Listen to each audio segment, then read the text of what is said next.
Hi everybody, welcome. I'm Michael Shermer, the director of the Skeptic Society and the publisher of Skeptic Magazine. And this is our third in the series of science salons that we've started. Our next one officially is March 20th. We have Sean B. Carroll, the evolutionary biologist, coming in based on his new book, Serengeti Rules. Not just that they rock rule, but that there's rules about evolutionary biology that apply to organisms and ecosystems and all that. And then I think for May, it looks like probably May 22nd, we have Sean Carroll, the other one, the cosmologist from Caltech. So don't get those confused. They're two different sciences and two different. His book is called The Big Picture, and it's about the big picture. Basically everything from the Big Bang till last week. And then Saturday, March 5th is our donors dinner at Jennifer and my home just down the street. If you are one of our donors, you would have gotten an email from us. So that's coming up. And then Don and I were just talking about maybe in April we'll do a skeptics science salon on science and skepticism and all his new books and my new books and talking about that. So, but we'll send emails out about that. We're doing it all electronically, like the kids are doing these days on the interweb. So speaking of which, we do have a cohort here from Animo High. Welcome. This is our gifted high school students from the other side of the valley over across there. They're having their Darwin Day at Animo High School on February 8th, celebrating the 8th annual Darwin Day lecture and birthday party. Darwin was born February 12th,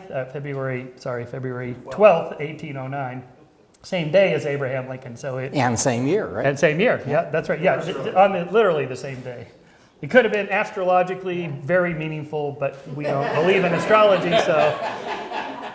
And then finally, I want to thank David and Jackie Nadich, hi, for letting us use your home here. We really appreciate that. There's David over here. We got this idea originally because I've come up here for concerts, music concerts that David and Jackie host here, where the musicians sit here and play, and they get this many people or even more for various kinds of concerts, classical music or whatever, classical guitar and things like that. They're really quite fun. So if you'd like to go to these, they have them, several times a year. All you got to do is be on their clipboard mailing list. I'll pass that around and just give us your email address, and they're great fun. It's really great. So my guest today is Dr. Arthur Benjamin. Since 1989, he's been a professor of mathematics at Harvey Mudd College, just out that direction. Claremont College is where he's the Smallwood Family Professor of Mathematics.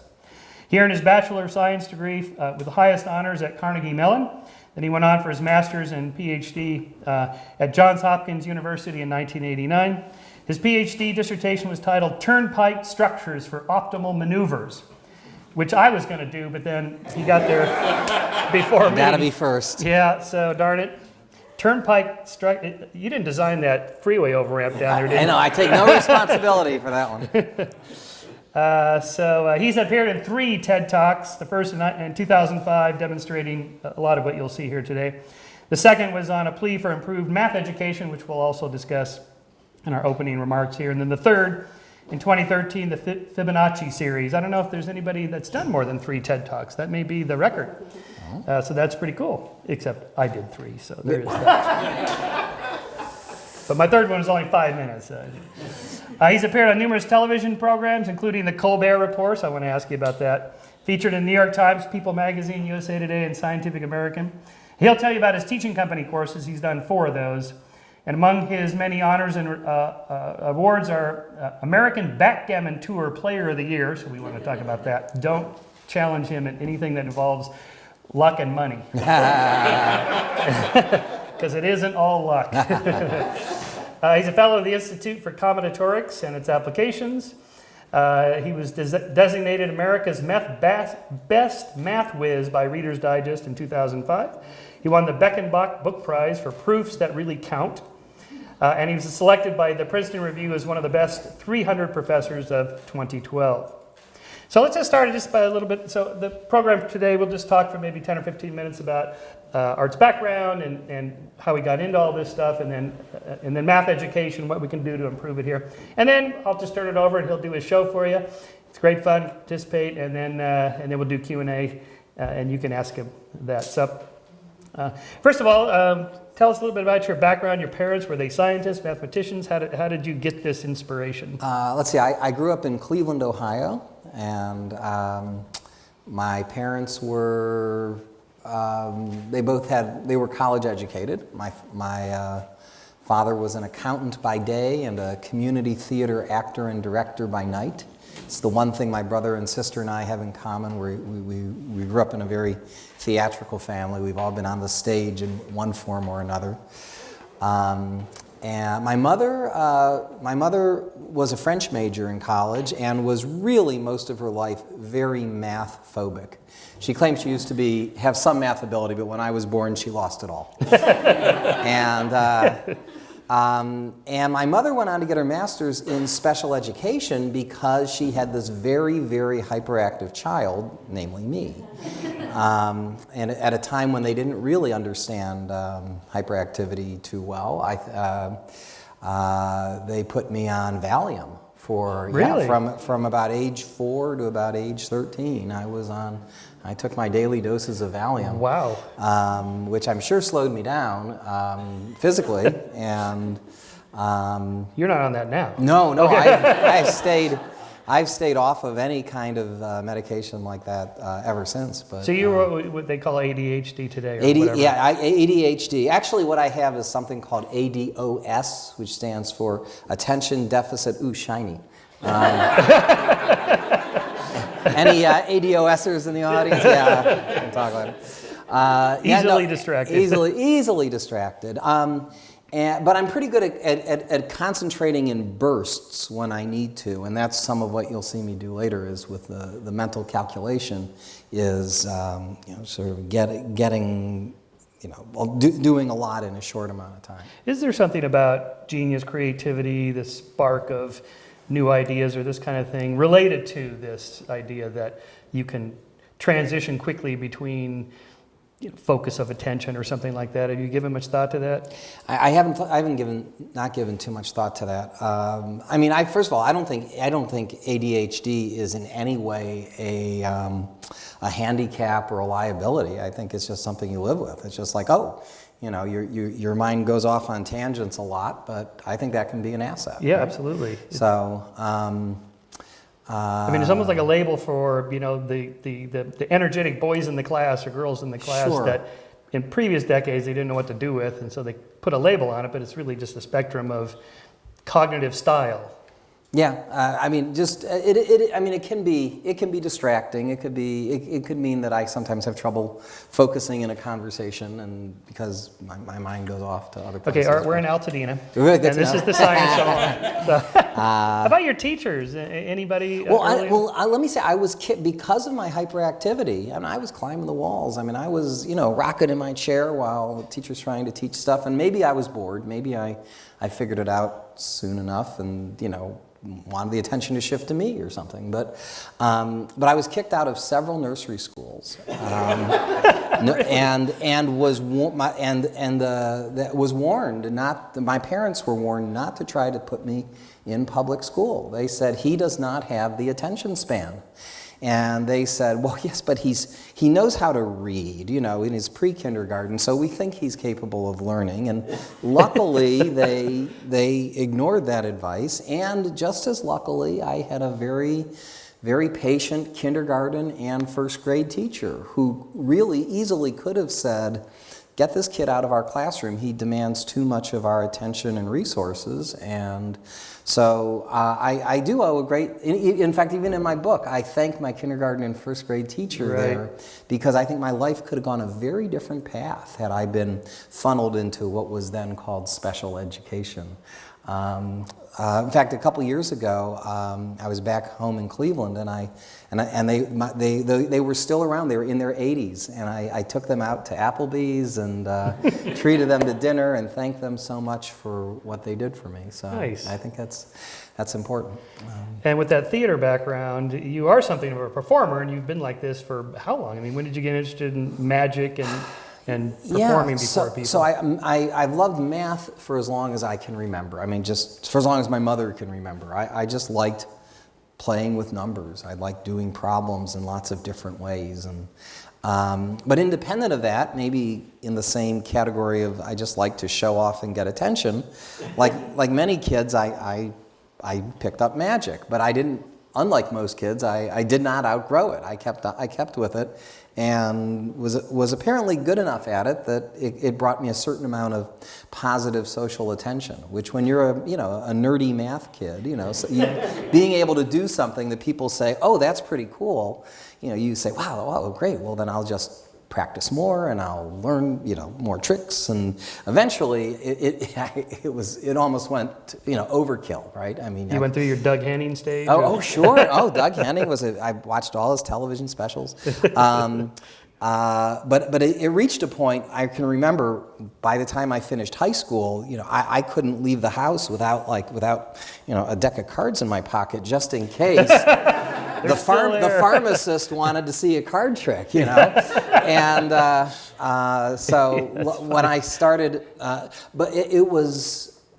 Anyway, so in high school, I did magic shows throughout the east side of Cleveland. I was the great Benjamini, performing, for kids, doing really just standard kids magic, the stuff that would make the kids laugh and have fun. And most of that meant falling on my tush and getting hit on the head with a wand and whatever I could do to entertain the kids.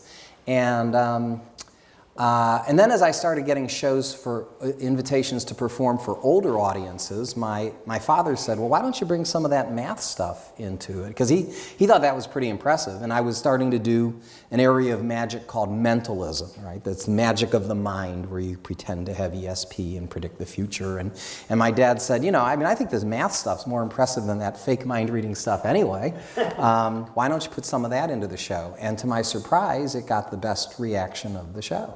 And so I said, wow, well, if people like that, imagine if I practiced it further and did bigger problems. And so when I started college, at Carnegie Mellon, I had a little bit of a show that I could perform at clubs and certain occasions. And so you were out at actual magic clubs? Well, there was a local magicians club called IBM, the International Brotherhood of Magicians, and there was this Pittsburgh, the original IBM, I should tell you, and they had their club was just less than a mile away from my campus, so I was able to walk up there once a month. And there was a nightclub that started up in Pittsburgh right around that time. It was we're kind of like a mini Magic Castle. It was a bar and restaurant, but they were gonna, instead of having music entertainers, they were gonna have magician entertainers. It's called the Dove and Rabbit. And I got some regular performing experience performing at that club once every month or two, and then when I moved out to California in 1989 to be a college professor out here, I started performing at the Magic Castle in Hollywood, which I'm sure many of you here have been to, and that was great. I mean, then you're doing 3 shows a night for 7 nights. My show really started to gel. I mean, that must have been a big leap, because that's the place to go. I auditioned there to fulfill an adolescent magician's fantasy, because every teenage magician has heard of the Magic Castle, and if you go there, that's great, and if you perform there, it means that you've made it to a certain degree. And so when I was in college, I did perform at a couple of magician conventions, and the owner of the Magic Castle, the president, a fellow by the name of Bill Larson, saw me perform. He says, "Hey kid, when you turn 21, if you're out in California, come, because it's a nightclub. You have to be, to go there at night, you have to be 21 or older." And so it was, so it made a big difference in my life. I know you have to wear a tie. Do you have to have a pie tie? You don't have to have a pie tie or a magic tie, but that must have been a little intimidating, though. I mean, the leap from a small club in Pittsburgh to the Magic Castle. Yeah. In fact, I remember when I auditioned, because in order to perform there, you have to do an audition on a Friday afternoon, and they have a panel of judges, and anybody who happens to be in the club, is invited to come in and watch you perform. So I was invited to audition for this room called the Parlor of Prestidigitation. It holds about 60, 70 people. And for some reason, there were a lot of people at lunch that day, and the room was full. And included in the audience was Ricky Jay. Oh, wow. And Di Vernon, who was considered the most important close-up magician of the 20th century. And they were both in my audience for my audition, which was very exciting. Oh, yeah, exciting.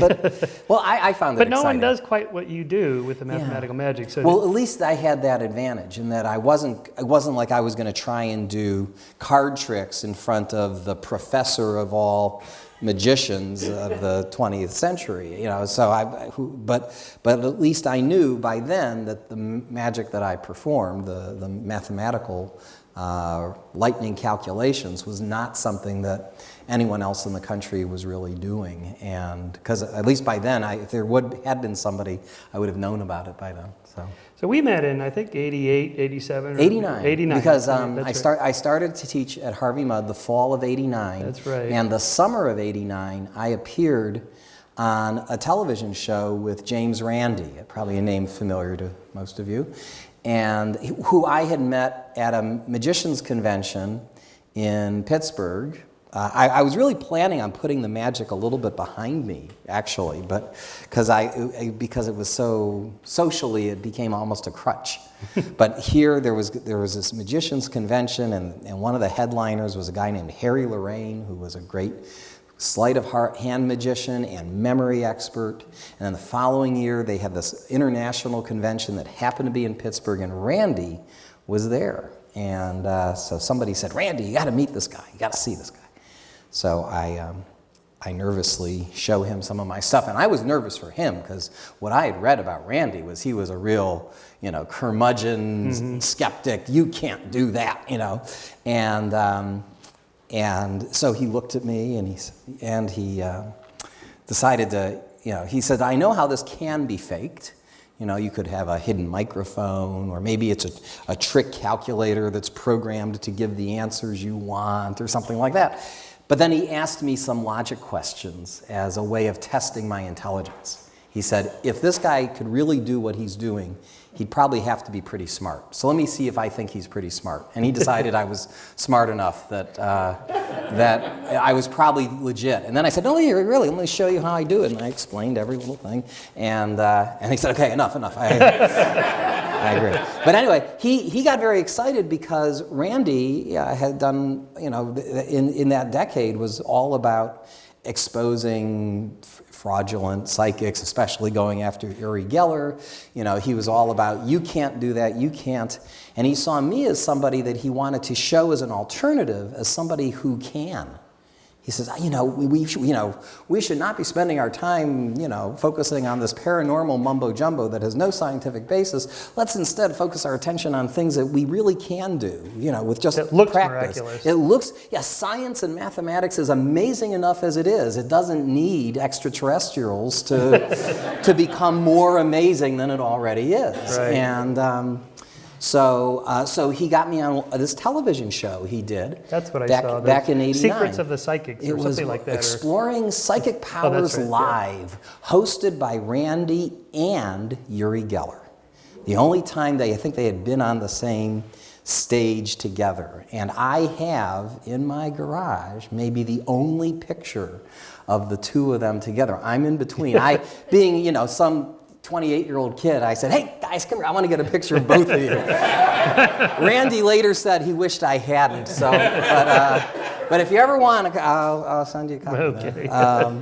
But anyway, so that's how I think we met. And your PhD advisor was Dick Olson, right, who was a professor of history of science at Harvey Mudd College. And I think we just walked into each other on campus, and you said, "Do I know you?" And I said, "I don't know how. I just started here." Yeah. Were you on that TV show? Yeah.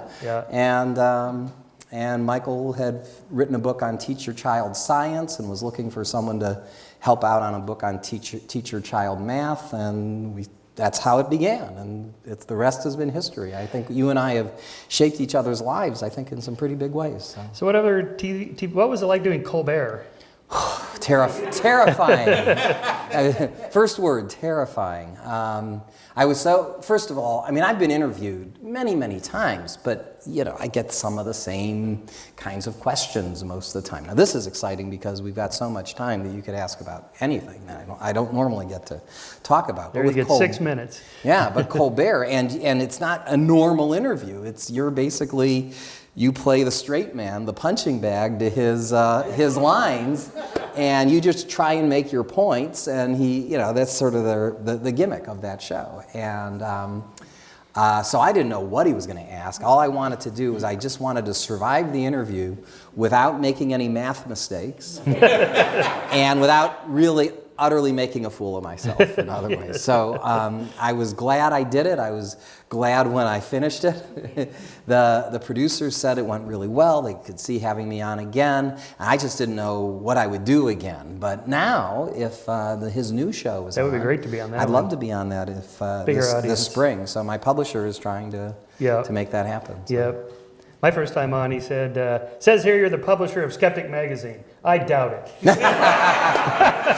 Exactly. And from there, you're just like, oh no, now what? Yeah. Now, one of his questions to me was, okay, all right, let me ask you a question about numbers. I said, great, I love numbers. He said, okay, numbers 1 through 9, which are liberal and which are conservative? I said, I don't know. Which is what the producers tell you to. They say, don't try and be funny. I mean, there was one thing they emphasized. Don't let him be the funny one. Don't go and say, oh, well, they must be conservative. They're not conservative because they're rational numbers. Something like that. Lots of stuff floated through my mind. I just played the innocent, I don't know. He was able to stump me on a question. There's a book about lightning calculators. I mean, what you do is not completely new historically, right? Historically. This goes back centuries? Centuries, sure. And there have been some great mathematicians who were lightning calculators. Like Feynman? Feynman, Gauss, Euler, had profound capabilities for doing mathematics, mental mathematics. But there were also people lightning calculators who were laborers and farmers and slaves. And how do you figure they learned it? Well, now some of them, because way back when there weren't terms to diagnose this, some of them might have been on the autistic spectrum, right? I just have to imagine that. I mean, like doing calendrical calculations? Yeah, well, the calendrical. Well, but I think, and again, some of them were doing just clever uses of algebra, which is what I'm doing, and some of them, I think, their brains were just focused on doing a couple of these special skills. For example, there's the calendar calculation that I can show you later or now if you want, where somebody gives us what's your birthday, sir? June 19th. June 19th, and what year? 2003. 2003, so that was a Thursday. That's right. That's right, okay. Dad says yes, so we'll believe it. And now I'm doing it mathematically. I'm using an algorithm that, I add up some numbers and their total tells me what the day of the week is. It's in the book. And it's in the book. But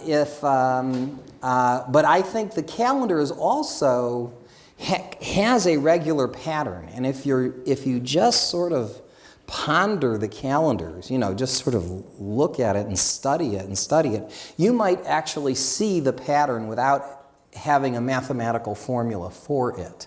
I mean, the calendar, it advances once each year, except on leap years where it advances 2. And that's it.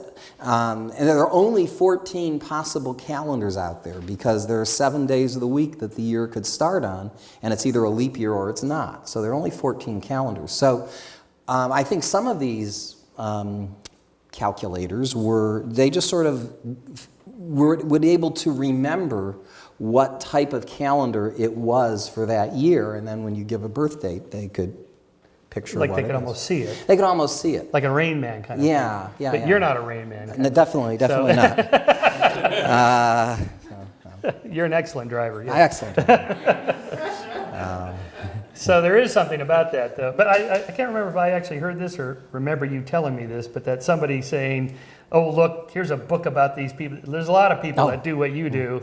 And Well, so there was a book that came out in the mid 80s. It was called The Great Mental Calculators, Their Lives, Their Methods, etc., by a fellow named Stephen B. Smith, Columbia University Press. And when I went to interview at Johns Hopkins for my graduate school, I met this very distinguished mathematician, Professor Alan Goldman, who was just a voracious reader and just knew a lot about a lot. And he said, now Art, I see on your application that you're interested in mental calculation. Are you familiar with this book? And I said, yeah, I'm chapter 29. And he said, then you must be familiar with it. And at the time, well, I guess even now, I was the only living American profiled in that book. The writer of the book had come across my name about a year before the book was to be published, and he interviewed me, and so that was pretty exciting. I don't think I knew about this from Wikipedia, that you did some work with the NSA. Yeah, so Johns Hopkins is not too far from the National Security Agency. Back then it was called No Such Agency. It's a pretty secretive agency then. And when I was a college student, I interviewed with them. I mean, I didn't know where I was going to go, whether I was going to be an actuary or a professor or an applied mathematician. And the math problems they work on at NSA are actually pretty cool. They use probability, they use number theory, they were all the kinds of mathematics that I liked. And so I got introduced to them, and there I met a fellow magician by the name of Brent Morris, who did his PhD thesis on the mathematics of card shuffling. And so, and though I didn't take the job at NSA, I went to grad school instead. Brent Morris later on invited me to apply for a part-time job when I was in grad school. So I did work there for a year or two, and it was interesting work. I mean, it was interesting math, and it was all. I mean, there wasn't anything shady, or at least that I was able to see while I was there. But I did come away saying I'd rather be teaching. I'm much too public. The little kid in me that wants the attention and showing off to the world, that's not so good at an NSA. They really want you to, Our top spies on Colbert this week. That's right. Hey, What? let me show you this neat little algorithm for factoring numbers here. This is what we used to break the Soviet code. Oh, this was so cool. So no, I mean, it was fine, but it was that's literally a job where they want you to not take your work home with you, and so I like the I like the stage and now one of the classroom. One of your teaching company courses is on gambling and card games and puzzles so forth. and, So are you one of those guys that has to wear a disguise when you go to a casino because they're going to see you on the cam and That's right. there he comes, the card counter? Yeah. I mean, can people actually do that? Well, they can. I never played for high enough stakes at the casinos that they worried about me. But I do teach a class at Harvey Mudd College on the mathematics of games, gambling, and puzzles. And as you know, we're only about a 4-hour drive from Las Vegas. So one year when I taught this course, some of my students decided to create their own lab section of the course. Over spring break, and they came back, and I said, how did it go? And they said, well, we were pretty obvious in our card counting. We were talking about it pretty openly, so they politely asked us to stop playing. But we came up a little bit ahead and got some free drinks, and I had to give them extra credit. What could I do? So there was a Kevin Spacey movie about that professor There was. Now, that movie was very Hollywoodized. I see. The book that it was based on, what was the name of that book? Was it Burning Down the House? Or I don't remember what it was. But that was more realistic about what actually happened. And sure, I mean, and it's a one big cat and mouse game between the casinos and the advantage players, you know, the people who are looking for a way to play the game in such a way to have an advantage, which is hard to do. The mathematics of almost all the casino games are stacked against you. So generally, the more math you know, the more you avoid those Vegas games. altogether. Yeah. It's got great mention the lottery. entertainment, but I don't, you know, and the thing about blackjack is even if you have a tiny advantage, tiny advantage, it's so small and it's so tedious. Blackjack, card counting in blackjack isn't hard so much as it is dull. I mean, truly, counting cards in blackjack is adding and subtracting ones for hours at a time. To me, that's mental torture. So Is this for like 9 through kings? yeah, or you see a 2, 3, 4, 5, or 6, and you add 1. You see a 10, jack, queen, king, or ace, you subtract 1. 7, 8, 9, those are neutral. When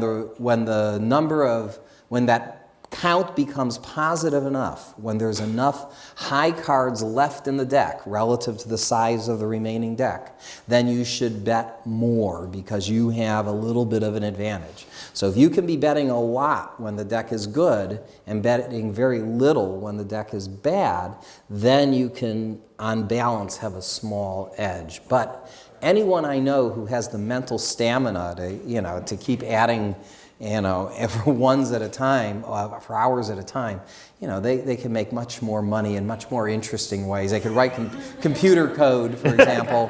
I'd much rather do that. Silicon Valley or Wall Street. Yeah, by all means. Yeah. And Ed Thorpe, who was the founder of card counting, is a multimillionaire he runs an investment firm that basically looked for other similar kinds of opportunities that existed in the stock market. I mean, he put that same brain that said, this game is against you, but occasionally it's going to be for you. Let's come up with a system to take advantage of that. He would find what are called arbitrage situations in the stock market and fully take advantage of those before anybody else knew about them. And that's how he became a multimillionaire. So, and without having to have pit bosses, breathing down his neck. So.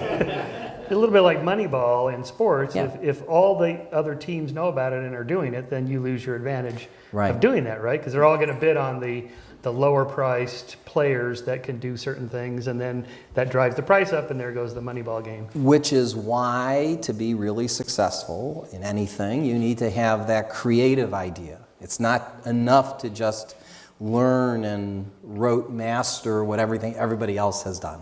I mean, that's important to some degree, but to really break out from the pack, you need people who can think for themselves creatively. Right. Well, that brings me to the last set of questions here, and then we'll turn it over to the show, is science education, math education, STEM. And I mean, this is something that you've worked on for decades now. We have teachers and students here. Supposedly we spend more money per student than any other industrialized nation, and we're always like 28th place or something in STEM tests internationally or whatever. Why is that? What can we do? Well, I don't know. I haven't heard before that we spend more money per student. I know we spend more money on healthcare, for example, than any other country in the world. Right. But I wonder if we're spending as much on education as we should. Maybe not. Certainly, I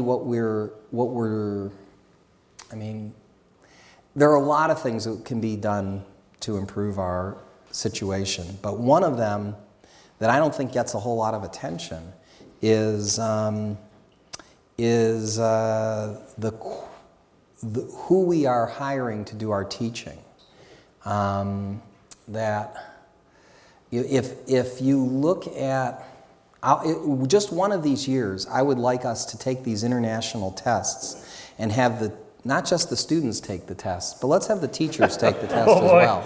Seriously, why not? Yeah. And where do you predict our teachers are going to rank internationally? I'll bet right there around 28th, like our students. I mean, I just think that's. Is that because the high quality ones are going into invest Wall Street or Silicon Valley? No, it's because. There was a report done 5 years ago that showed that 47% of our K through 12 teachers were in the bottom third of their college class, as measured by their incoming SAT score. Only 20% of our K through 12 teachers are in that top third.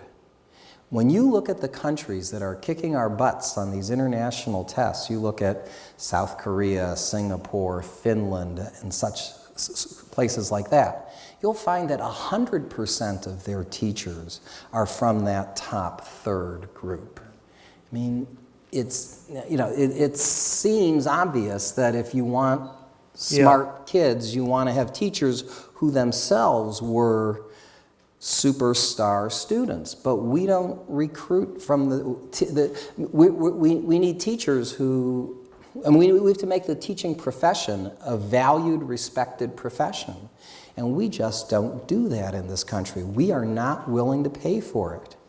Part of this goes, and maybe it's because I'm here in a skeptic's room, I can say some things that might be politically incorrect, but I'm going to say this anyway, is part of what happened was 50 years ago or so, when you and I were in school, we had better teachers. That first grade teacher I had, that kindergarten teacher, and the reason for that is, back then, there were very few opportunities for women, in professional opportunities for women.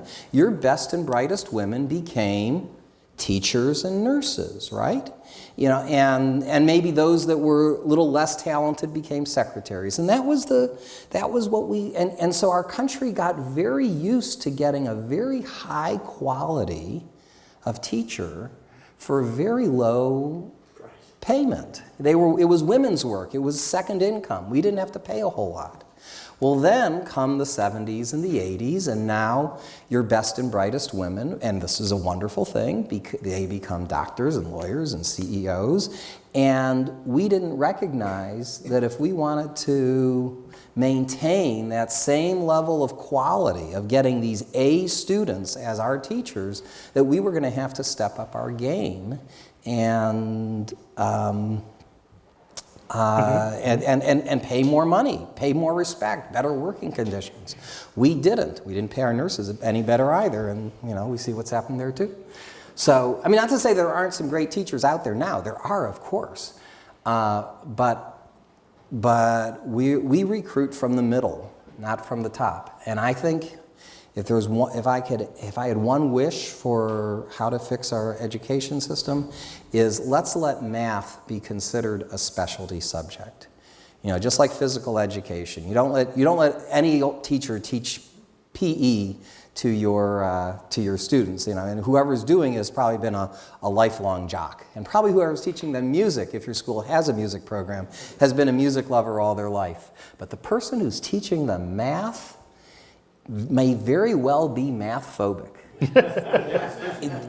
Especially in the younger age, in the elementary school ages, during their formative years, when they're deciding whether or not they can be good at math.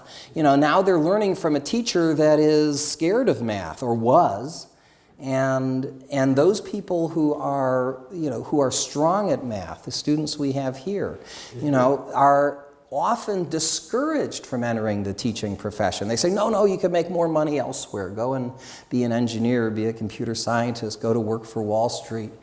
And I remember Sally Ride in the 90s had a program for keeping girls in science and math classes through, she said the breaking point was 8th grade. Yeah. But that's gotten a little better right now, I think. Well, girls do as well or better than boys do in math through elementary school, but something happens in. Well, she thought it was in the social, middle school. Well, it's a peer pressure. Yeah, No, I think it is peer pressure where it can be, where I don't know. I don't say that it's so true now, but where it was considered maybe socially unattractive to be too good at math, or to be better than the boys or something. But now Harvey Mudd is pretty close to 50-50. Very now, right? happy to say that when I started teaching at Harvey Mudd back in 1989, it was more than a 3-to-1 ratio, male to female. Actually, the guy said it was more like a pi-to-1 ratio. It's funny, the girls had an expression too. They said as far as finding a guy was concerned, they said the odds were good, but the goods were odd. You know? That might still be true today, but don't quote me on that. So I think we've made major strides in trying to improve gender equity. I mean, just look 50 years ago, there were no PhDs, no advanced degrees given to women in mathematics or engineering. Now it's at least a third. We still have a way to go, but you know, obviously that says that it was a social issue, and there are other countries in this world that have never had the disparity that we have had. So. And do you think, to what extent, the kind of stuff you do, if more math teachers did this from an early age, that might make a difference? Well, you know, what I'm trying to promote, particularly with here, the joy of math. Yeah, well, what I'm trying to promote is that there is math. I mean, math's a very important subject. You have to learn it it keeps the doors open for so many professions, and it's just a wonderful way to think. But there's also a very fun side to mathematics that I think has really gotten squeezed out of the curriculum through teachers that haven't ever really seen that fun side, and now with all the emphasis on testing, you know, while we just have to cover this core set of important topics, and the rest, you know, gets squeezed out. So in my book here and in my courses, DVD courses, I want people to see that important stuff for sure, but I also want them to see the fun side. Why? I don't want you to just learn the math, I want you to love the math.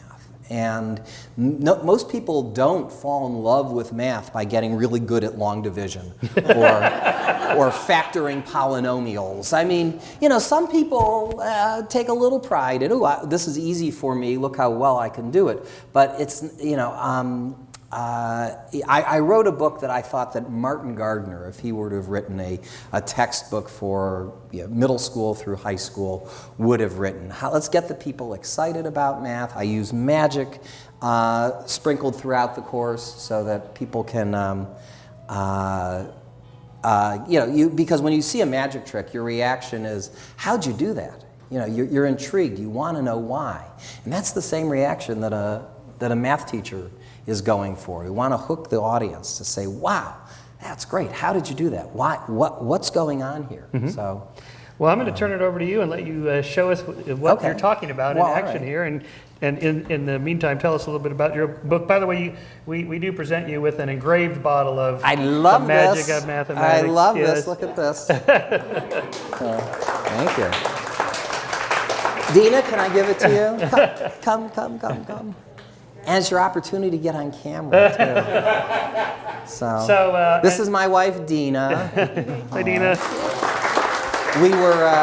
We were married at the Magic Castle about almost 23 years ago.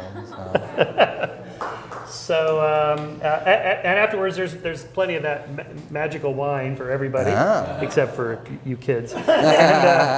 And a copy of Art's new book for everybody, of course, that's here. And then Art also has his courses for sale here. But I'm going to let him tell you about the book and his courses and what he does right now. All right. Well, sure.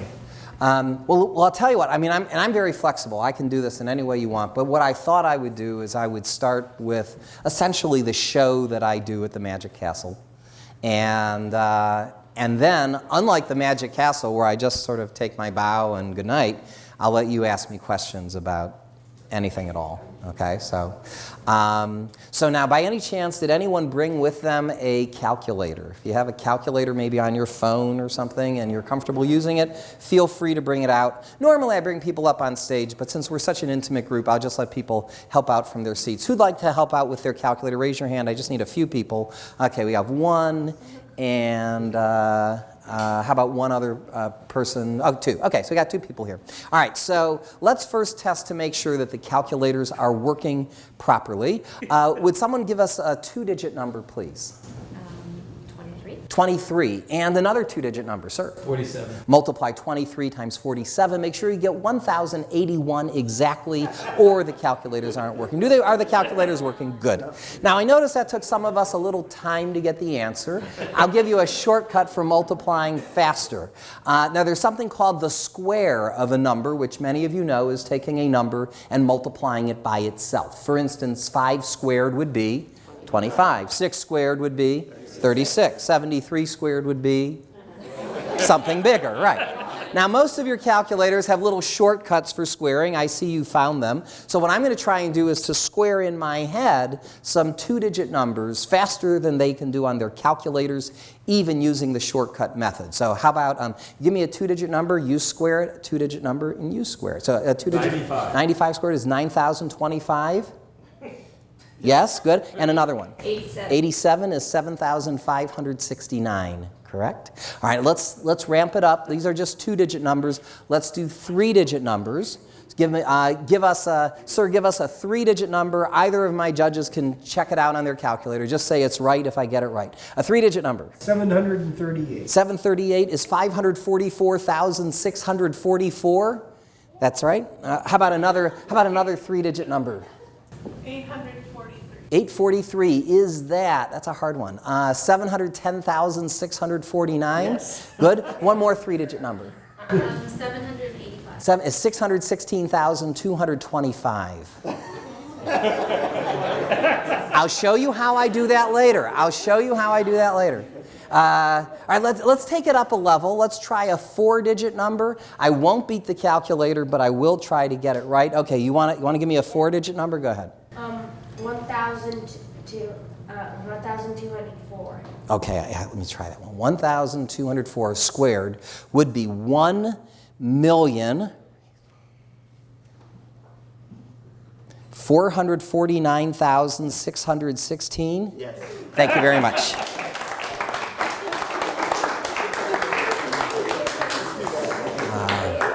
Let me try something a little trickier. I'll do a five-digit number for you later, but let me try something a little trickier. Since we've just started our new year, 2016, would you each enter 2016 on the calculator? Okay, and you could do it on yours too.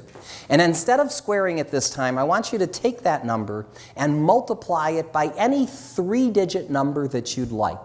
But don't tell me what you're multiplying by. Just multiply it by any random three-digit number. So you should have as an answer a six-digit or possibly a seven-digit number. How many digits in your answer there? 6 or 7? 6. 6? How many do you have? 6, and you have? 6. Is there, I won't discuss the implications of 6, 6, and 6 in this audience, but all right. Is there any possible way that I could know what six-digit numbers they have? Say no. No. Good. Then I shall attempt the impossible, or at least the improbable. What I'd like each of you to do is to call out for me any 5 of your 6 digits, any 5 of them, in any order you'd like. One digit at a time, I shall try and determine the digit you've left out. So starting with you have a 6-digit number there. Call out any 5 of them, please. 8, 6, 9, 7, 4. Did you leave out the number 2? Yes, okay. You've got a 6-digit number. Call out any 5 of yours. I'll repeat them as you call them out. 4, 3, 0, 9, and then 7. Did you leave out the number 4? Yes. Good. All right, one more. Finally, the odds of me getting all 3 of these by guessing would be 1 in 1,000, 10 to the 3rd power. Okay, any 5 of yours, really mix them up this time. 88416. 88416. All right, do me a favor on this one. Concentrate on the digit you left out. It looks good on camera, trust me. All right. You know, I seem to be getting a lot of nothing. You didn't leave out a 0, did you? That's why I was getting a lot of nothing. Thank you very much. All right. For my next number, thank you. I'd like to present something that we mathemagicians refer to as magic squares. Now, for those of you unfamiliar with them, they're kind of like Sudoku on steroids, and you'll see what I mean by that in just a moment. Now, I've done such an extensive study on magic squares that I'd like to create one for all of you right before your very eyes. But for this, I'll need another assistant, someone I do not know, and I do not know you. What's your name? Elizabeth. Let's give Elizabeth a nice round of applause. Come on up here, Elizabeth. Is that Elizabeth? Yes. Elizabeth, let me ask you another question, and if it's too personal, I can change the question. Elizabeth, are you willing to share with us your birthday, including the year? Yeah. Okay, what is your birthday? February 5th. February 2000. 5th, 2000 even. Very nice. Now, Elizabeth, if we were to add the numbers in your birthday together, we see 2 plus 5 is 7, plus 20 plus 0 is 27. So 27 becomes your magic number. What I'm going to try and do now, Elizabeth, is to fill out this box in such a way as to get your magic number appearing here as much as I possibly can. This will take me couple of seconds, so bear with me here. Good. Now, Elizabeth, would you choose for us any row? Row number 2, 3, or 4? Which would you like? 2. 2. All right. Class, together. 19 plus 1 is 20. Plus 1 is 21. Plus 6 is 27. The others were 2, 7, 27, 27, 1, 22, 26, 27, 5, 5, 7, 27. Would you choose a column, Elizabeth? 1, 2, 3, or 4? 4. 4. All right. Class, 0 plus 6 is 6. Plus 1 is 7. Plus 20 is 27. The others were 2, 21, 22, 27, 5, 6, 27, 27, 20, 21, 25, 27. How about that? Now, Elizabeth, I'm not through with you. I decided that since this was your magic square, based on your birthday, at no extra charge, I would give you these diagonals as well. Check it out here. 5 plus 21 is 26, plus 1 plus 0 is 27, 2, 3, 7, 27. But I didn't stop there either. I decided since this was for Elizabeth, wouldn't it be great if we could get these 4 in the center to add up as well? Check it out here. 1 plus 1 is 2. Plus 4 is 6, plus 21 is 27. But did I stop there?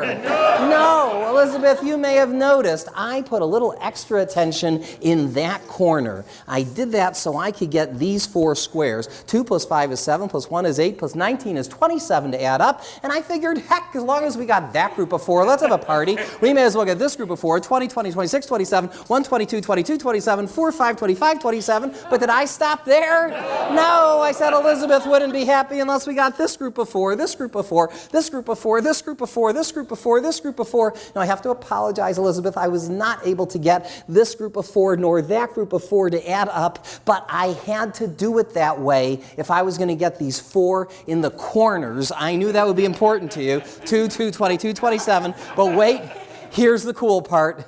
Elizabeth, not only do those 4 numbers in the corners add to 27, if you look at them closely, you'll see we have 2, 5, 2000. I thought you'd like that. So please keep this as a souvenir from me, and let's all give Elizabeth a nice round of applause. Thank you, Elizabeth, very much. Thank you.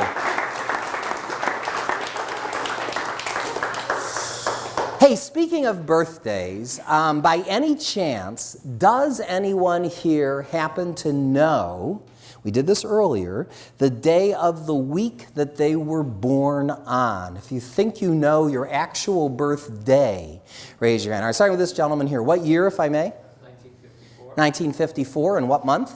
March. March what? 15th. Was that a Monday? Yes. At 9:35 a.m. That I didn't know, but let's see. Who else? How about yours? What year? February 21st, 1954. Oh, another one. February 21st. Was that a Sunday? Yes. How about Elizabeth? Well, we just did yours, right? So yeah, now I'm going to admit that I'm forgetting your birthday. Was it February 5th, 2000? Yes. Was that a Sunday? Oh, no, it's a Saturday. Leap year February. Got to remember that's a Saturday. That's right. Mark, how about yours? What year, if I may? I celebrated my 40th birthday on the stock market crash of 1987. 1987. Okay, so I got 1947. I can do that subtraction. And then, that was like a Black Monday. Well, it was a Black Monday, but I don't remember the date of that. Big Oh, no. October 19th. Was a Sunday that you were born on, right? All right. Thank you very much. Wow. All right, here's something I don't normally get a chance to do, but you know, there are apps for everything these days, and this app here will go as far into the past as 1600 and as far into the future as 9,999. Michael, I'll let you be my judge for this one. Give us a year between 1600 and 9999. What year would you like? 2472. 2472. Okay, let me think about that. And how about a month? What month would you like?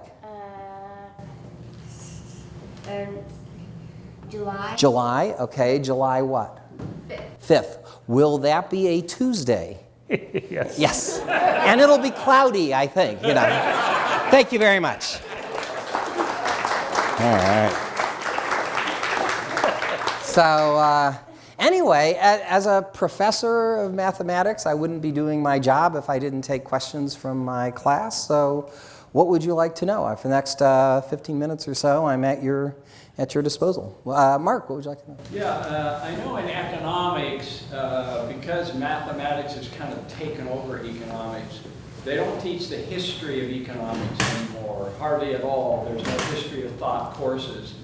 Do they do this in mathematics also, or they just teach how to do math now, or do they have history of mathematics, like the men of mathematics, like Bell? Do they use these, do you have a course in that anymore? Well, there certainly are courses that still exist. At the Claremont colleges, for example, Judy Grabner was a historian of mathematics, one of the best in the country.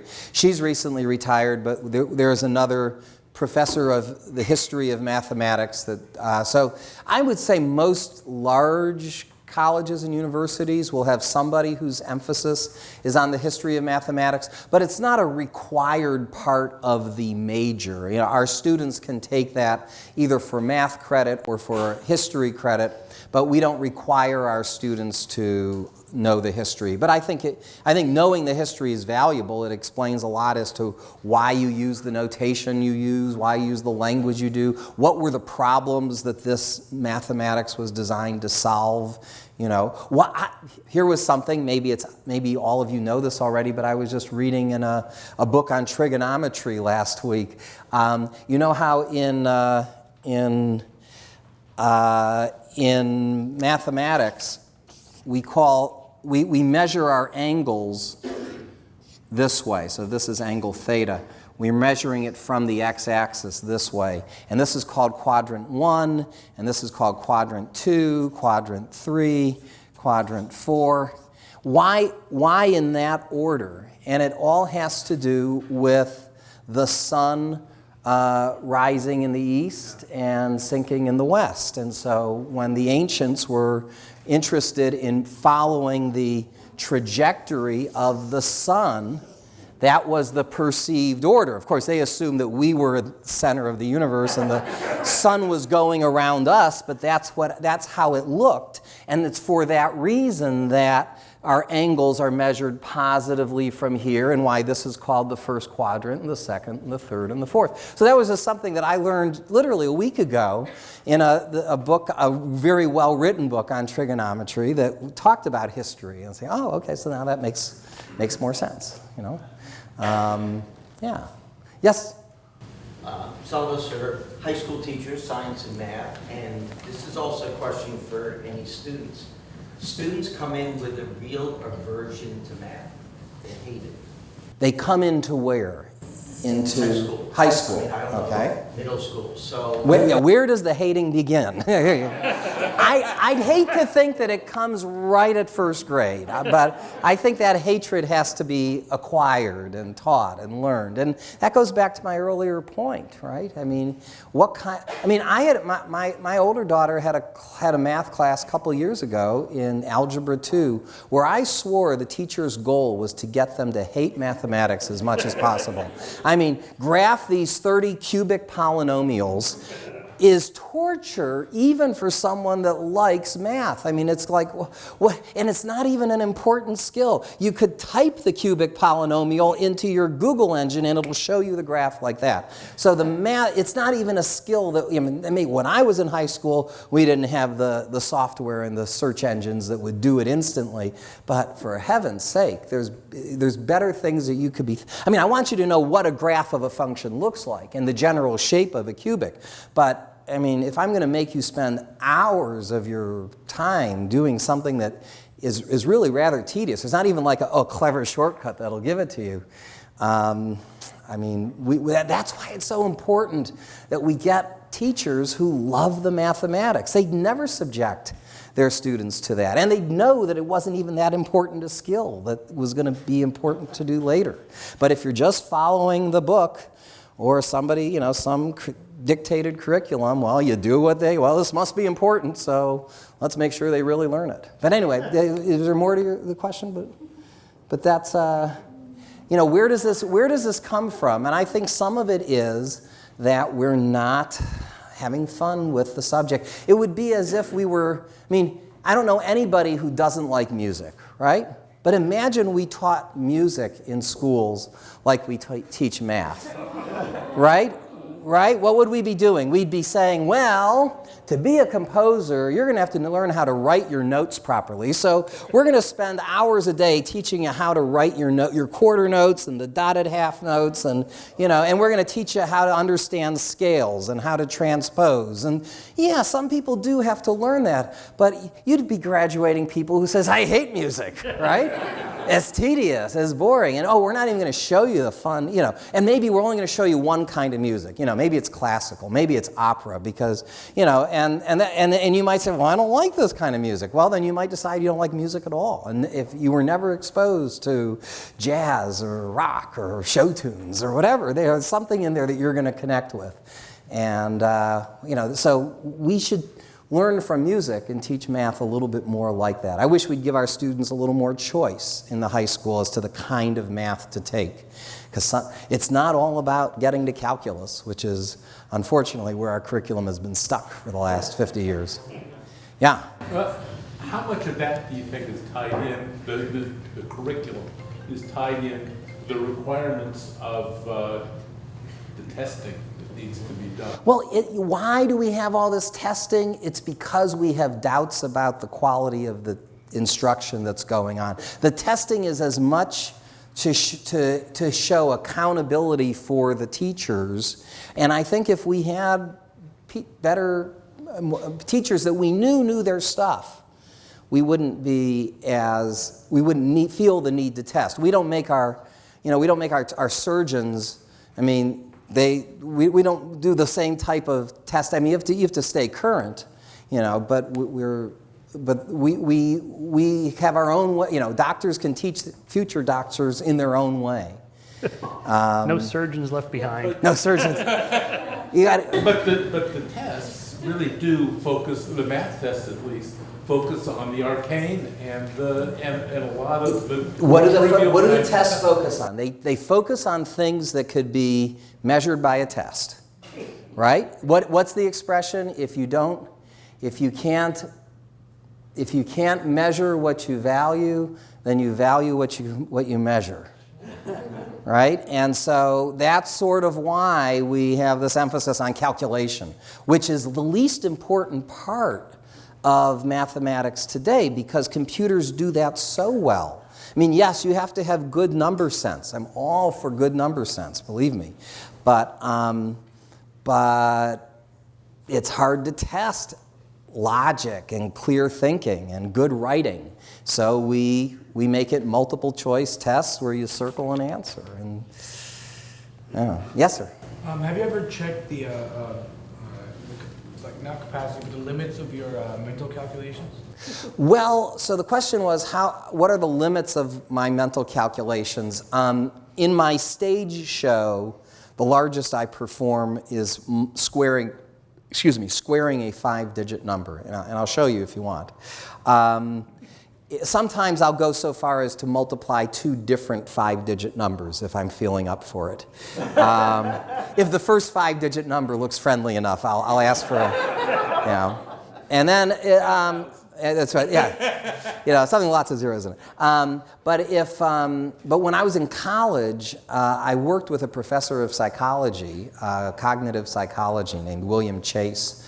And he wanted to see how far this could go. And when I started there, I was squaring 3-digit numbers. I was just starting to square 4-digit numbers. And I didn't think it would ever be possible for me to multiply 2 different 3-digit numbers. I thought that was, squaring was one thing, general multiplication I thought was another. But by the time I graduated college, I was actually able to multiply 2 different 6-digit numbers. Now, they would take me 5 to 10 minutes, and I'd have a 50% chance of making a mistake, but I could do them, at least regularly enough. So I've never tried to push it past that, like 7-digit numbers or whatever, but so I guess 6-digit is the most I'll do. Yeah? So I've been like math phobic or whatever for as long as I can remember. I think I actually blocked out all of high school. I don't remember it at all. Okay. And I was just wondering if you have like recommendations, because I think that math is really cool. I just don't know if I've never really been taught how to think about math and how to approach it. So do you have recommendations for somebody who feels like they're at the starting level of math? I wrote this book partly for you. This is the book that I want people to say, I wished I'd had it in high school, because it's not, the subtitle, right? It's The Magic of Math, Solving for X and Figuring Out Y, right? It's not just about plugging through the calculations, it's the ideas, it's the ahas, it's the wow, this is really cool. It's those light bulbs. And I try and motivate it with magic, with some puzzles, with my attempt at humor. May not agree with your humor, but it's. I like the one you did in the opening page. Maybe you should do that for. So just think of a 2-digit number. Yeah. Okay. So. I don't know if you want to do that. Sure. So everyone think of a 2-digit number between 10 and 100. Actually, maybe it's between 10 and 50, though you could go higher if you wanted to. So think of a number, okay, and now add the 2 digits of your number together. So if you were thinking of 47, then 4 plus 7 is 11. Now, whatever number you have, subtract that from your original number. And that's the hard part. So now you're thinking of probably a 2-digit number that even you didn't know you'd be thinking about. And now take that number and add those digits together. All right, now how many of you are thinking of the number 9 right now? All right, I think I got most of you. And the rest of you made a mistake somewhere. And that's, and I have a whole chapter. Chapter 3 is on the magic of 9. Originally that was going to be my 9th chapter, because why not? But I just felt that some people might not make it to the 9th chapter, and I wanted to make sure they got to that, because there's some really fun stuff. When I was a kid, 9 was my favorite number for various reasons like that. Yeah? Can anyone be good at math? Can anyone be good at math? I think largely yes. Now, can anybody be a lightning calculator? No. In the same way that not everyone could be a, professional athlete or musician or something like that. But everyone can get better at math if you put in the time and practice, and maybe with the right coaching. I mean, if you just try and, knock your head against the wall trying to do division problems, you might not get that much better at it. You need a little bit of guidance. But, in the same way, I'm not saying that we all learn math at the same rate. No, we don't. So some of us are going to find it a little easier than others. But the key ingredient in getting better at anything is time. I'm a firm believer in that. Let's take something that I stink at, dancing, okay? If someone came up here to teach us all like a line dance, something, I promise you I would be the last person in the room to get it. But I do believe that if I put in the time, it might take me twice as much time as it takes you to get it, but I will get okay at it. And maybe not great, but I think I could get okay at it if I was sufficiently motivated and put in the time. So I think that's an important message to hear, because we all will run into our mathematical wall, our first mathematical wall, sometime in our career. So it might be, for some people it was long division, for some people it was fractions, for some people it was the quadratic formula, calculus, statistics, whatever. You're going to run into that, and it's important to not stop and just keep on going. Maybe even walk around the wall and look back on it later and say, okay, one of these days I'm going to be able to figure out how to open that door. But don't just say, you know, I never got long division, I'm done with math, right? Just keep on going. And it's such an important subject. I mean, there's nothing that opens more doors professionally, and I'm talking squarely to you guys, than the amount of mathematics that you have. I mean, you want to get into, you want to be a doctor, a lawyer, get an MBA. You know, having a lot of math classes under your belt is going to help a lot, and nothing closes more doors than people who stop mathematics too soon. Okay, and a lot of people, they change their professions. They say, well, I thought I was going to be a psychologist, but you know, I could never handle that statistics course, so I had to go in some other direction. Don't. It's just too important. You don't have to necessarily love the math, but I do want you to be able to do and not be afraid of math. Okay, so stick with math. Some say stay in school. I say stay in school and stay with math for as long as you can. Joanna. You obviously think differently, and from a young age you approach numbers differently. Most of us learned by, first we did our addition facts, and then we did our multiplication facts, and we memorized it. Yeah. And this is not a political question, this is a serious question. Sure. Common Core math is teaching children a different process, and I know a lot of parents are very resistant to it. So my question is it a step in the right direction or the wrong direction, or just a different direction? That's a great question. So Common Core, a lot of people find, so I'll say up front, I think the ideas behind the Common Core and the goals behind the Common Core are very good. And I think the people who worked on it were the right kinds of educators and mathematicians to work on that. But some people feel frustrated because they will see that in some of the Common Core curriculum, they're being shown multiple ways to solve a problem. And some people say, what was wrong with the one method that I learned that could solve any problem, right? I mean, why, you know, and I mean, let me give you an example. Like let's say I gave you the problem, 1, 2, 3, 4 minus 796. Now that's not even fun to do on paper, right? I mean, lots of borrowing, okay? But let's try and do this in our head by taking advantage of the numbers we have. Now, what's nice about 796? In a practical sense, it's what? 800. It's close to 800, right? So if I said 1200 minus 800, you'd say what? 400. So 1234 minus 800 would be what? 434. Now we subtracted too much. How much too much? 4. So what do we add back? 4. What's 434 plus 4? 438. And you just did that in your head.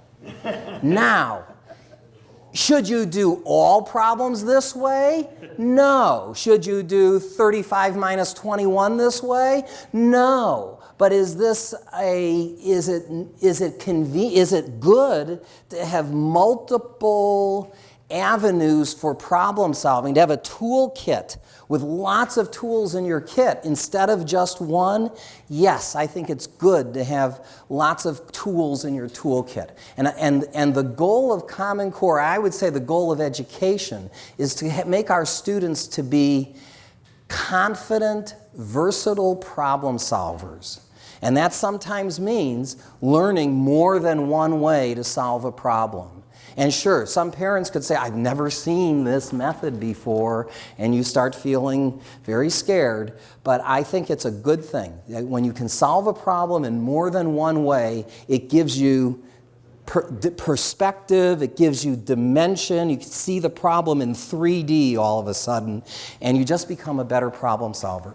And the last thing I'll say is, nowadays, different from what we learned in school, you know, it's not as important for us to develop automaticity. You know, back when we were in school, it was about doing problems like this fast. But that's not so, fast isn't so important anymore, right? Having a good number sense is important. To be able to know that this number, to look at this problem and say, well, this is around 1200 minus 800, so the answer should be about 400. I'd rather we put emphasis on that kind of skill than learn how to get every digit of the answer correct. I would say, let's be sure we can get the first digit absolutely correct and not worry so much about, you know, all that other stuff. And going right to left, you're spending all your fresh energy on the least important part of the problem anyway. You know, one of the things I emphasize in my books is do it left to right, right? Because the numbers on the left are more important than the numbers on the right anyway. So, And is that more the process that you use or no? Yeah, this is what I do. This is what I use. Yeah, absolutely. But let me go back to my very first point. I would rather have an excellent teacher with whatever random curriculum they chose to use than to have a random teacher using what was decided to be the best method of teaching du jour. So, you know, it's really about let's get the best quality teachers we can and let them teach it however they want, if it were up to me. Yeah. I know that historically there was a time when they thought that the human brain could only remember a certain amount of numbers. Oh. And that has, so first of all, why was that? I mean, probably there were people like you who could do a lot of math and so on. And second of all, does that play into the math that you do? Well, because I worked with this cognitive psychologist at Carnegie Mellon, I know a little bit about that. There was a landmark paper by Miller in maybe it was 1956 that was said 7 plus or minus 2. You know, that we can, that 95% of us can only hold between 5 and 9 digits in our head. And and that's sort of true with me. I mean, if you maybe not with numbers, because I find special meaning in numbers, but if you yelled out, say, 10 vegetables, just, you know, quickly, would I be able to recite those 10 vegetables back? I don't think I could. Okay, so I think my working memory is pretty normal. That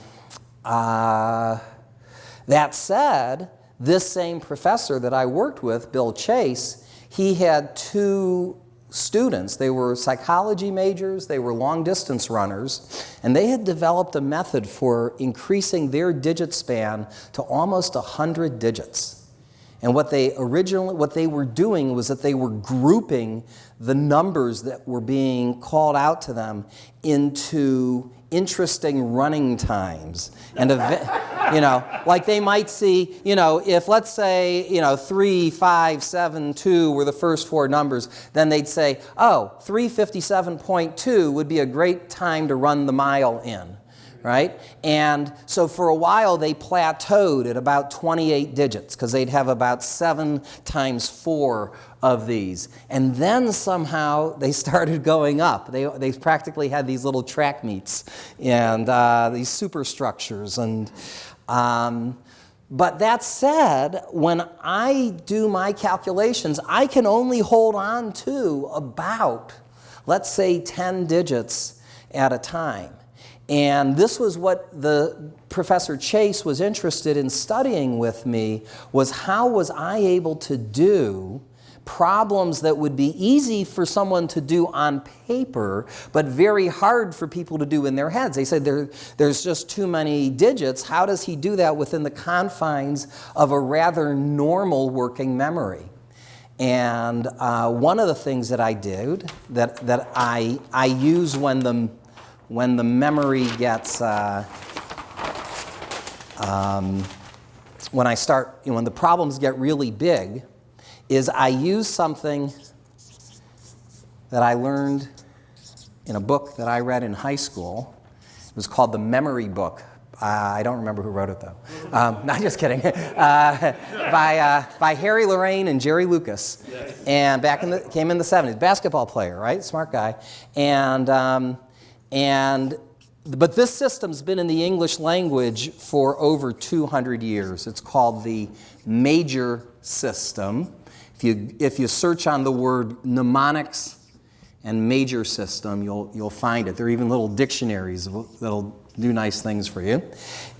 And what it is every digit, 0 to 9, gets a consonant sound. There are no vowels on this list, just consonants. So the 1 is the T or the D sound, the T or D sound.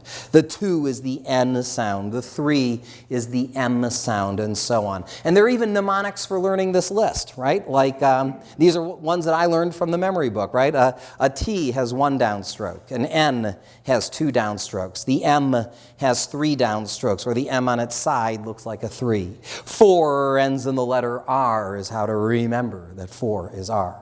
5 is an L. If you put the 5 on your fingers, look between your index finger and your thumb, you'll see the L. The 6 is one of the sneezing sounds, the ch, sh, or j sound. The backward 6 kind of looks like a J. The 7 is the K or G sound, the k or g sound. You can draw that K with 2 7s like that. 8 is the F or V sound. A cursive F looks like an 8, or a skater does a figure 8. 9's easy to see. It's P or B. Turn the 9 backwards or upside down. And 0 is S or Z. You tell me, how do we get 0 be S or Z? 0, exactly. It's one of the hissing sounds. Once you have that, you can then turn numbers, even random-looking numbers that you might see in a date or a phone number, credit card number, by turning them into words. Here, someone give me their credit card number right now. They never do. They never do, no. They're skeptics, all right. yeah. All right, here, I'll show. Let's take the first 24 digits of pi here, all right, since I have a small sheet of paper here.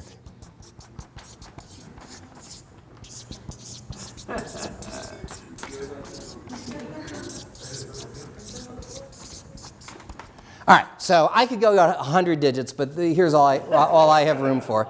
And now, so let's practice the phonetic code we just learned here. Now, we had the first 3 digits of pi are 3, 1, and 4, right? So tell me, what 3 is M, 1 is T or D, and 4 is R. So now we can bring vowels into the picture. So what words could we create out of 3, 1, 4? Meter, motor, matter. These are all good science words. Even matter, though it's spelled with 2 T's, the T sound only happens once. It's a phonetic code, so spelling doesn't matter, if you will. All right, the next 2 digits are 1 and 5. That's T and L. So for me, the first 5 digits of pi are plainly my turtle. My turtle. And my turtle can only turn back into 3, 1, 4, 1, 5. If you have time to study these numbers, you can actually create entire sentences. Like for me, the first 24 digits become, my turtle Pancho will, my love, pick up my new mover Ginger. Of course. My turtle Pancho will, my love, pick up my new mover Ginger. Say that sentence 5 times and you'll unfortunately have it memorized. But with that, you'd have the first 24 digits of pi. The next 17 digits, which I won't write down, are my movie monkey plays in a favorite bucket. But the next 19 digits, which brings us up to 60 digits, would be ship my puppy Michael to Sullivan's back rubber. And that's the first 60 digits of pi. Thank you very much. Do we have how much more time do we have? All right, I'll tell you what. Let me do. I still want to do my grand finale, but I can't. As a mathematician, I can't resist the urge when I see a beautiful number like pi to practically break into song. I mean, pi is such an important number. And a few years ago, I wrote a song to celebrate one of my favorite numbers, and I'd like to share it with you, if only to convince you that there's really no connection between talent in math and talent in music, right? So here we go. And I'll only sing it once because, as you know, pi does not repeat. A long, long time ago, I can still remember how my math class used to make me snore. 'Cause every number we would meet would terminate or just repeat. But maybe there were numbers that did more. But then my teacher said, I dare ya to try to find the circle's area. Despite my every action, I couldn't find a fraction. I can't remember if I cried the more I tried or circumscribed. But something touched me deep inside the day I learned of pi. Oh, pi, pi, mathematical pi. Twice 11 over 7 is a mighty fine try. A good old fraction you may hope to supply, but the decimal expansion won't die. Decimal expansion won't die. Pi, pi, mathematical pi. 3.14159265358 A good old fraction you may hope to define, but the decimal expansion won't die. Thank you.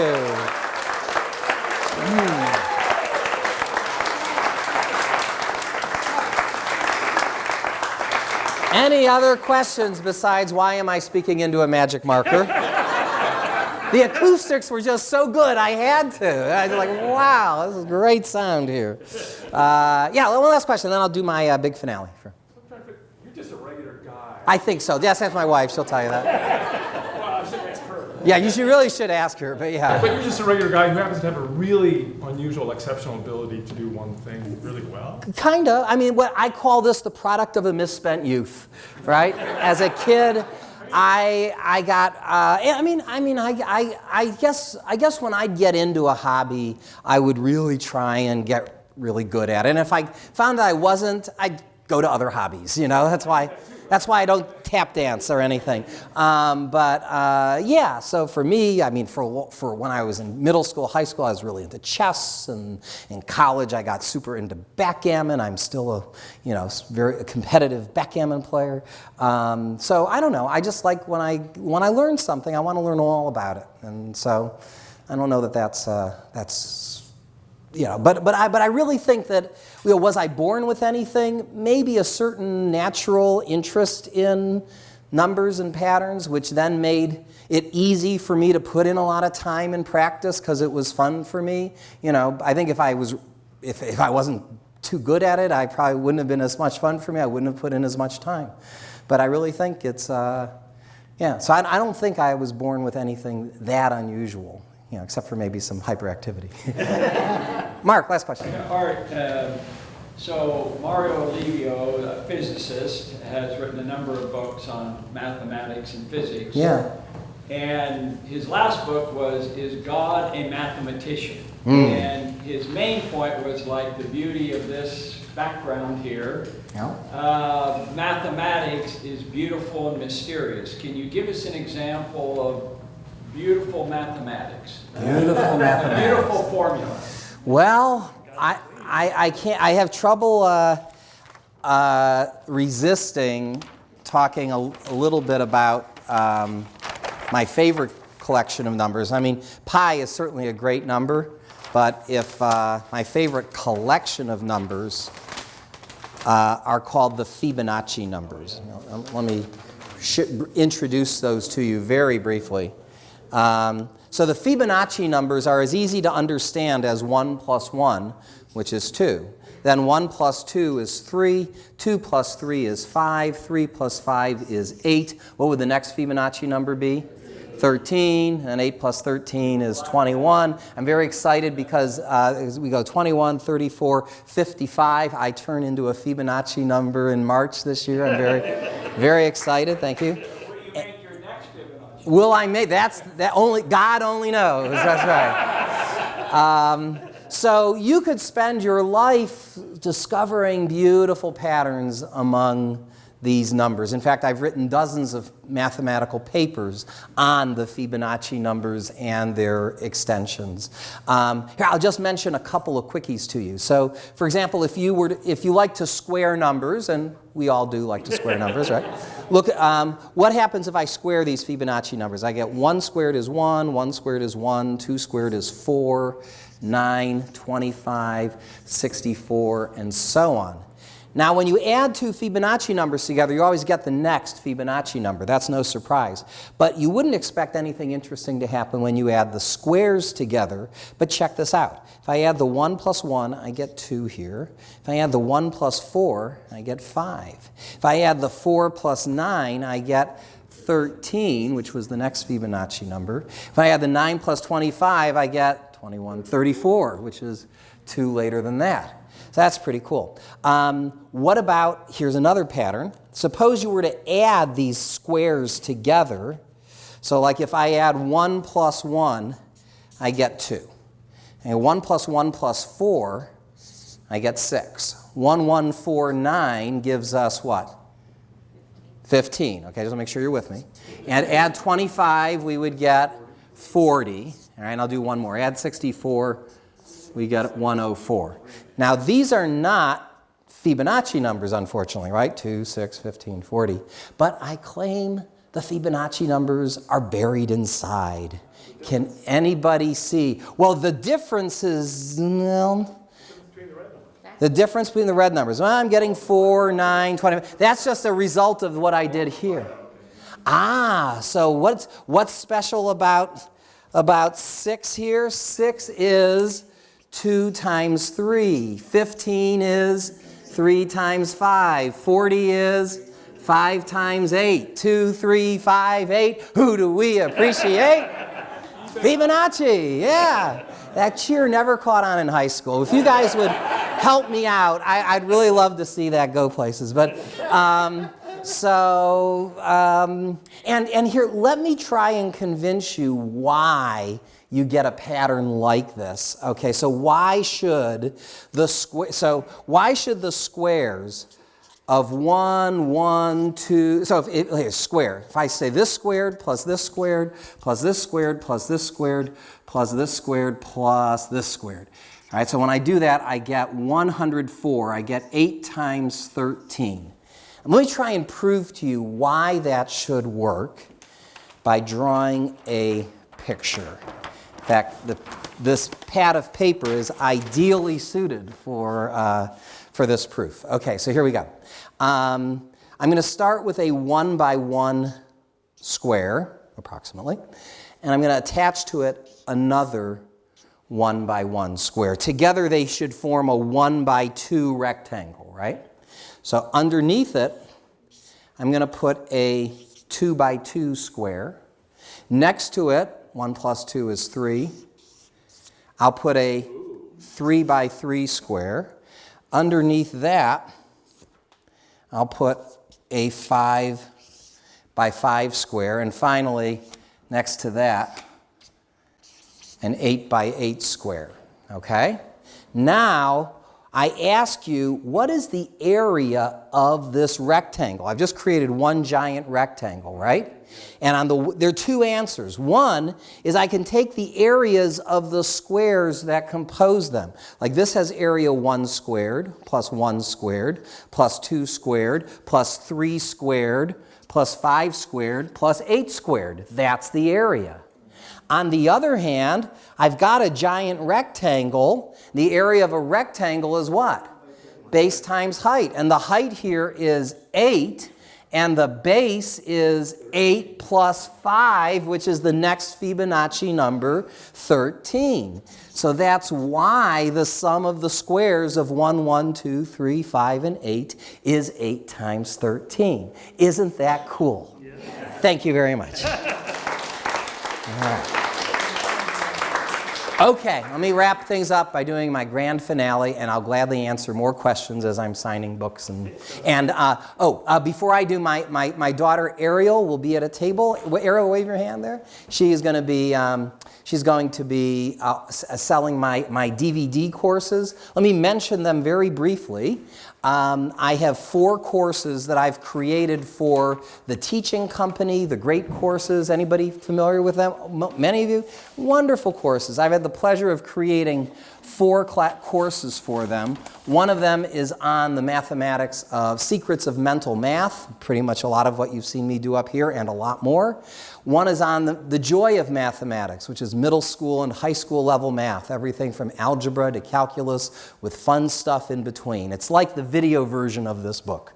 The 3rd course is on the mathematics of games and puzzles, everything from casino games and counting cards and blackjack to mathematics to play chess, poker, backgammon, how to solve a Sudoku, how to solve a Rubik's Cube, any Sudoku. Anyway, and I have a 4th class on discrete mathematics, which is the math that I do research on, including the Fibonacci numbers, which is the math that underlies computer science and cryptography. So if you're interested in any of these courses, I sell them at literally 75% off of what their normal price is. So if you're ever interested in getting these courses, this would be the time to get it. Ariel will take cash, she sure will, check and credit card. So if you're interested, just see her afterwards. Okay, so last thing I promised you earlier, I'm going to try to square a 5-digit number. But to make my job more interesting for you as well as for me, I'm going to do this last problem thinking out loud. So you can actually honestly hear what's going on in my mind while I do a calculation of this size. Let's create a 5-digit number. I've got 5 people in the back row here. Why don't you each give me a number, a digit? That'll be my 5-digit number. 5. 7. 6. 3. 4. 57,634 squared. Let me explain to you how I'm going to attempt this problem. I'm going to break the problem down into 3 parts. I'll do 57,000 squared plus 634 squared plus 57,000 times 634 times 2. Add all those numbers together and with any luck, arrive at the answer. Now let me recap. Thank you. While I explain something else. As I do this last calculation, you will hear words enter the calculation, and you now know what I'm doing. I'm using that phonetic code that we talked about earlier. So see if you can figure out when I say a number, the word that comes along with it. One last instruction for my judges with calculators. Now, who's got an answer? I see a couple of you should have a 10-digit answer that begins with 3, ends with 6. In between, I don't know yet. There's a 50% chance that I'll make a mistake somewhere in the middle. If I do, don't tell me what the mistake is. Just say you're close or something, and I'll try and figure it out, which can be pretty entertaining in itself. If, however, I am right, whatever you do, don't keep it to yourselves. Make sure everybody knows that I got the answer right, because this is my big finish, okay? So without any more stalling, here we go. I'll start the problem in the middle with 57 times 634. Now 63 is 9 times 7. I'll take advantage of that. Now 57 times 9 is 513 times 7 is 3591. That's 35,910 plus 228 is 36,138. 36,138. Double that to get 72,276. 72,276. 72 becomes cane. 276 becomes inkage. So I've got cane, inkage. Cane, inkage is 72,276. That seems right. I'll go on. Okay, next I do 57 squared, which is 3249, so I can say 3 billion. Take the 249, add that to Kane. 249 plus 72 is 321 million. Inkage. Okay, finally we do 634 squared. That's 600 times 668 plus 34 squared is 400,800 plus 1156 is 401,956. Plush if I need it. Plush. Take the 401, add that to inkage to get 677,956. Yes, good. Thank you very much. I hope you enjoyed Mathemagics. I'm Arthur Benjamin. Thank you.